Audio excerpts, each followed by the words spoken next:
श्री सूत जी बोले, हे तपस्वियों, श्री नारद जी को यह कथा सुनाते हुए भगवान नारायण ने आगे जो कुछ कहा आप उसे ध्यानपूर्वक सुनिए। वचनों द्वारा सुदेव ब्राह्मण को प्रसन्न करके हरि भगवान बोले, हे द्विजराज, जिसके करने से हम प्रसन्न हुए उसको तुम नहीं जानते। यह हमारा प्रिय पुरुषोत्तम मास गया है। स्त्री के सहित शोक में मग्न तुमसे उस पुरुषोत्तम मास की सेवा हुई।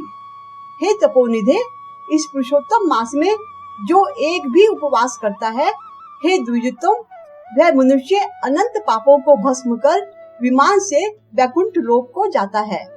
सो बिना भोजन किए तुमको 1 महीना बीत गया और असमय में मेघ के आने से प्रतिदिन प्रातः, मध्याह्न, सायं तीनों काल में स्नान भी अनायास ही हो गया।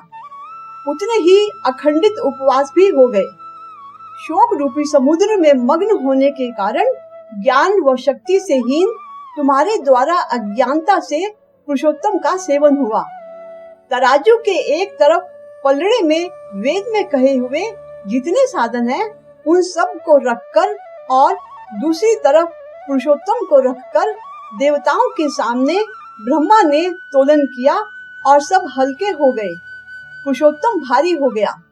इसलिए भूमि पर रहने वाले लोगों द्वारा पुरुषोत्तम का पूजन किया जाता है। हे तपोधन, यद्यपि पुरुषोत्तम मास सर्वत्र है, फिर भी इस पृथ्वी लोक में पूजन करने से फल देने वाला कहा है। अतः हे वत्स, इस समय आप सब तरह से धन्य हैं, क्योंकि आपने इस पुरुषोत्तम मास में उग्र तथा परम दारुण तप को किया। मनुष्य शरीर को प्राप्त कर जो लोग श्री पुरुषोत्तम मास में स्नान, दान आदि से रहित रहते हैं, वे लोग जन्म जन्मांतर में दरिद्र होते हैं। इसलिए जो सब तरह से हमारे प्रिय पुरुषोत्तम मास का सेवन करता है, वह मनुष्य हमारा प्रिय, धन्य और भाग्यवान होता है। श्री नारायण बोले, हे मुने, जगदीश्वर हरि भगवान इस प्रकार कहकर गरुड़ जी पर सवार होकर वैकुंठ भवन को चले गए।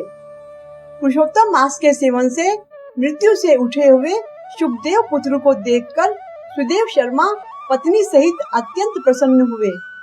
मुझसे अज्ञानवश पुरुषोत्तम मास का सेवन हुआ और वह पुरुषोत्तम मास का सेवन फलीभूत हुआ, जिसके सेवन से मृत पुत्र उठ खड़ा हुआ। आश्चर्य करते हुए ब्राह्मण सुदेव शर्मा ने पुरुषोत्तम मास की प्रशंसा की तथा श्रेष्ठ पुरुषोत्तम मास को समस्त दुखों का नाश करने वाला जानकर उस मास के आने पर स्त्री के साथ जप हवन आदि से श्री हरि भगवान का सेवन करने लगा। उसने कर्म मार्ग से होने वाले फलों की इच्छा का त्याग कर भक्ति मार्ग में ही प्रेम रखा।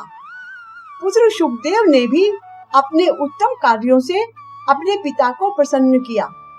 वह श्रेष्ठ ब्राह्मण निरंतर 1000 वर्ष संसार के समस्त विषयों का उपयोग कर पत्नी सहित विष्णु भगवान के उस उत्तम लोक को प्राप्त हुआ, जो योगियों को भी दुष्प्राप्य है। वहाँ पर होने वाले सुखों को भोग कर गौतमी तथा सुदेव शर्मा दोनों स्त्री पुरुष इस पृथ्वी में आए।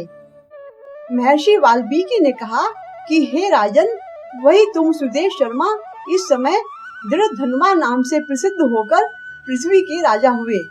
यह आपकी पूर्व जन्म की पतिव्रता गौतमी ही पटरानी है। हे भूपाल, शुक पक्षी पूर्व जन्म में तुम्हारा पुत्र शुकदेव था, जिसको हरि भगवान ने जिंदा किया था। वह 12,000 वर्ष तक आयु भोग कर वैकुंठ को गया था।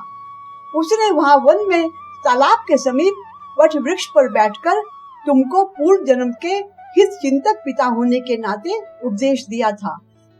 हे पाप रहित राजन, जो आपने पूछा सो सब मैंने कहा। अब इसके बाद मैं पाप नाशिनी सरयू नदी को जाऊंगा। श्री नारायण बोले, इस प्रकार बहुत समय तक उस प्रसिद्ध यशस्वी राजा दृढ़धनुआ के पूर्व जन्म का चरित्र कहकर जाते हुए असंख्य पुण्यवान वाल्मीकि मुनि की प्रार्थना करते हुए राजा ने उनसे आगे की कथा सुनाने का निवेदन किया।